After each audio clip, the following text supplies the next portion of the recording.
अगर आप baby plan कर रहे हैं तो सबसे इंपॉर्टेंट चीज है आपको ये पता होना कि फर्टाइल विंडो क्या है। फर्टाइल विंडो यानी वो दिन, आपके मेंस्ट्रुअल साइकिल के वो दिन जिस दिन अगर आपने इंटरकोर्स किया तो प्रेगनेंसी का चांस मैक्सिमम रहता है। फर्टाइल विंडो जानने के लिए हमें सबसे पहले अपना मेंस्ट्रुअल लेंथ जानना जरूरी है। मेंस्ट्रुअल लेंथ कैसे कैलकुलेट करते हैं? तो पीरियड के फर्स्ट डे से कैलकुलेट करना है और नेक्स्ट पीरियड के फर्स्ट डे तक। एग्जाम्पल, अगर आपका पीरियड आता है 1 जनवरी को और नेक्स्ट पीरियड आता है 30 जनवरी को, तो 1 जन टू 30 जन इज 30 डेज, यानी आपका मेंस्ट्रुअल साइकिल का लेंथ है 30 डेज। आपने सुना होगा कि 14th डे पे ओव्यूलेशन होता है। ये सही भी है और गलत भी है। ऐसा मैं क्यों बोल रही हूँ? क्योंकि अगर आपका साइकिल लेंथ 28 डे है तो आपका 14 डे पे ओव्यूलेशन होगा, लेकिन अगर आपका साइकिल लेंथ 30 डेज का है तो 30 माइनस 14 यानी आपका 16th डे पे ओव्यूलेशन होगा। उसी तरह अगर आपका साइकिल लेंथ 32 डेज का है तो 32 माइनस 14 यानी 18th डे पे ओव्यूलेशन होगा। ये जानना या ये समझना बहुत जरूरी है कि ओव्यूलेशन कब हो रहा है। काफी कपल्स गलत दिनों में ट्राई करते हैं और फिर बहुत ही निराश होके आते हैं कि हमें बच्चा ही नहीं हो रहा है। तो आपका मेंस्ट्रुअल साइकिल का लेंथ कैसे कैलकुलेट करना है ये पहले अच्छे से सीख लीजिए। काफी बार पीरियड्स इरेगुलर रहते हैं, यानी इस महीने में 30 डेज में आए, नेक्स्ट महीने में 34 डेज और कभी कभी 26 या 28 डेज पे। ऐसा अगर हो रहा है तो 3 मंथ्स का आपको लेंथ कैलकुलेट करके उसका एवरेज निकालना है और वो एवरेज लेंथ से अगेन -14 डे पे आपका ओव्यूलेशन होगा। अभी आपको ये पता चला है कि ओव्यूलेशन कब होता है। ओव्यूलेशन होने के बाद 1 या मैक्सिमम 2 दिन अगर इंटरकोर्स हुआ तो प्रेगनेंसी रह सकती है। लेकिन क्या आप ये जानते हैं कि ओव्यूलेशन के पहले 3 या 4 डेज पहले भी अगर इंटरकोर्स हुआ तो प्रेगनेंसी रहने के चांसेस बहुत अच्छे होते हैं। ऐसा क्यों होता है?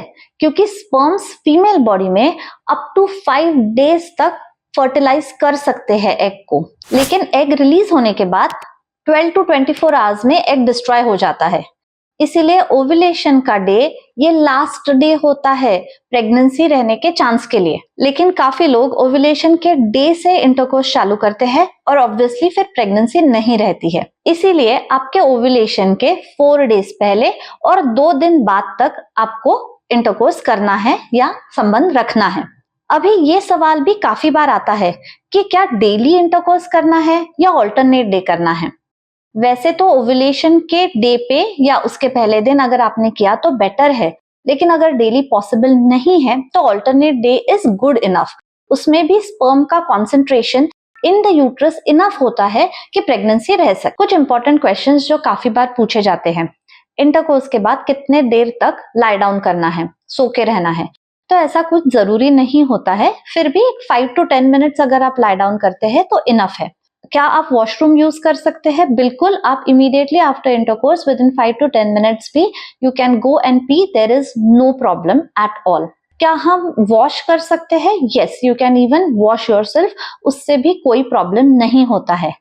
आफ्टर इंटरकोर्स स्पर्म्स यूट्रस में ऑलमोस्ट 30 सेकेंड्स टू 1 मिनट में पहुंच जाते हैं। इसीलिए अगर थोड़ा सा सीमेन लीक भी होता है तो डरने की कोई बात नहीं। कमर के नीचे तकिया लगाना या पैर ऊपर करके सोना, ऐसा कुछ करने की जरूरत नहीं है, लेकिन इससे कुछ हार्म भी नहीं है।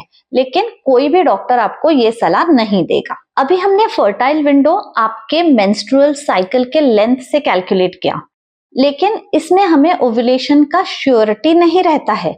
इसमें हमने सिर्फ एक प्रेडिक्ट किया है कि इस टाइम पे ओव्यूलेशन होगा। तो कुछ बेटर टेस्ट रहते हैं, जैसे कि LH टेस्ट किट्स। आपने सुना होगा इसके बारे में और मैं इसके बारे में पूरा डिटेल वीडियो भी बनाने वाली हूँ। लेकिन LH टेस्ट किट से हमें डेफिनेटली पता चलता है कि ओव्यूलेशन कब होने वाला है। जब LH टेस्ट किट पे 2 लाइन पॉजिटिव आती है, उसके बाद 12 to 24 आवर्स में ओव्यूलेशन होने के चांसेस मैक्सिमम रहते हैं। थर्ड टेस्ट है बेसल बॉडी टेम्परेचर। ये एक्चुअली बहुत ही बेसिक टेस्ट है, लेकिन काफी बार काफी यूजफुल भी होती है। तो आपको आपका टेम्परेचर लेना है एकदम अर्ली मॉर्निंग में, कुछ भी खाने पीने के पहले, उठते से ही। आपके ओव्यूलेशन के तक आपका एक टेम्परेचर रहेगा और जब ओव्यूलेशन होने वाला होगा तब आपका टेम्परेचर 0.5 to 1 डिग्री सेल्सियस से बढ़ेगा और वो पीरियड के सेकंड डे तक वैसे ही रहता है। तो आपको ओव्यूलेशन के वक्त टेम्परेचर इंक्रीज होने की वजह से पता चलता है कि अभी नेक्स्ट 1 डे में मेरा ओव्यूलेशन होने वाला है। उसी के तरह स्टिकी डिस्चार्ज यानी सर्वाइकल म्यूकस का जो डिस्चार्ज होता है वो एकदम थिन, वाटरी एंड स्टिकी, जैसे कि एग व्हाइट का होता है उस तरह बनने लगता है और ओव्यूलेशन के बाद ये डिस्चार्ज एकदम थिक हो जाता है। तो sticky discharge is the time जब आप अगर कांटेक्ट में आए तो प्रेगनेंसी का चांस मैक्सिमम रहेगा। और सबसे सेफ और सबसे प्रेडिक्टिव जो होता है ओव्यूलेशन के लिए वो है सोनोग्राफी या जिसे कहते हैं फॉलिकुलर मॉनिटरिंग, जिसके लिए ऑफ कोर्स आपको डॉक्टर के पास जाके सोनोग्राफी करानी पड़ती है। इस वीडियो में हमने ओव्यूलेशन पीरियड या फर्टाइल पीरियड कैसे जानते हैं इसके बारे में डिस्कस किया। अगर आपको इस टॉपिक के बारे में कोई भी डाउट है तो आप कमेंट सेक्शन में जरूर लिखिए, मैं मैक्सिमम आंसर्स देने की ट्राई करूंगी। आपको अगर ज्यादा जानकारी चाहिए तो आप क्लिनिक पे आ सकते हैं या ऑनलाइन कंसल्टेशन भी कर सकते हैं। क्लिनिक का एड्रेस और व्हाट्सएप नंबर डिस्क्रिप्शन बॉक्स में दिया हुआ है। Thank you.